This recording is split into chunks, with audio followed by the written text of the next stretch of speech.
नमस्कार मित्रांनो, आज आपण तिसरी होळी सोडण्यासाठी आलो आहोत.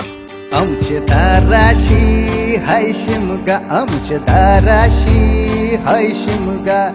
12 महिन्याचे 15 दिवसाचा खेळतो यो शिमगा. आमचे दाराशी हाय शिमगा, आमचे दाराशी हाय शिमगा. सण शिमग्याचा आयलाय रे आमचे गावा.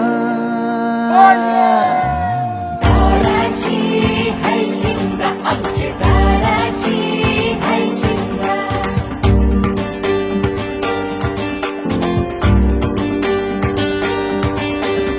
अरे माझ्या हौलीच्या पाटला बसलाच कंच बाजूला. धरण बसून शिकाय र करतस हनुमान राशी बेवरा. दाराशी हाय शिमगा, आमच्या दाराशी.